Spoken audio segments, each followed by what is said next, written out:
جس نے ان دو مصروں میں عالمی استعماری نظام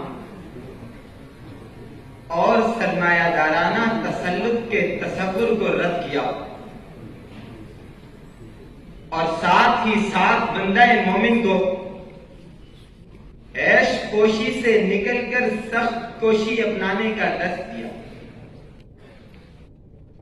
سو یہ شعر محض شعر نہیں بلکہ اپنے اندر ایک مکمل نظریہ حیات سموئے ہوئے ہے۔ اس شعر کا پہلا زاویہ اس حقیقت کو تسلیم کروانے پر مصر ہے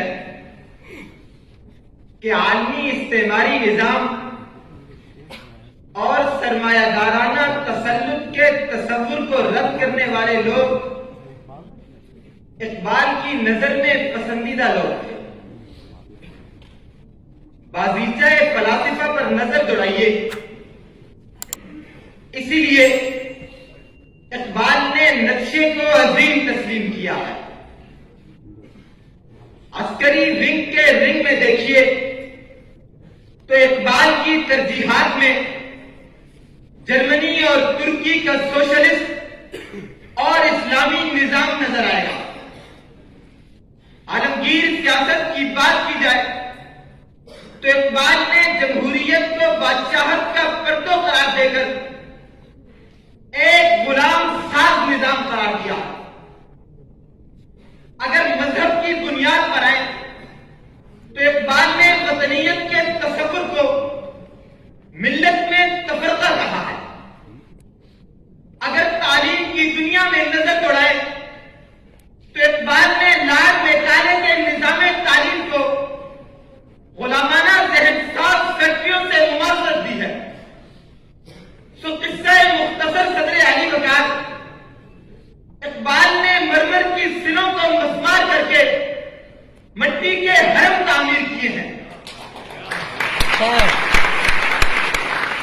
تو ان حالیہ حکومتوں کی نظر میں اقبال غدار ملک و ملت ہے، لہذا آج اس دربار میں فکر اقبال کو قربان چڑھانے والے ہر شخص کو سلام ہم زبان یہ نعرہ لگاتا ہے کہ چاہو جلال دامو درم اور کتنی دیر، ریگے رواں پہ نقشے قدم اور کتنی دیر، اور کتنی دیر یہ وحشت، یہ ڈر، یہ خوف، گرد و غبارے اہل ستم اور کتنی دیر،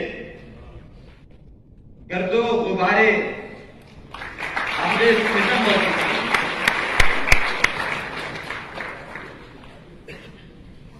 شعر کا دوسرا زاویہ عیش کوشی سے سخت کوشی تک کے سفر کو کامیابی کی ضمانت قرار دے رہا ہے۔ سو تسلیم کیجئے صدر علی وقار، سلطان محمد کو فاتح کے لاحقے کے ساتھ تاریخ کے اوراق میں اگر اپنے دامن میں پناہ دی ہے تو فقط اسی لیے کہ اس نے شاہی محل کی غلام گردشوں سے نکل کر کشتیاں گولڈن ہارٹ کے پہاڑوں پر چڑھا دی۔ فرغانہ کے شاہی محل میں عیش کرتے بابر کے لیے دنیا تبھی کورنش بجا لائی جب اس نے زار کی ننگی پیٹھ پر بیٹھ کر سارا ہندوستان فتح کیا۔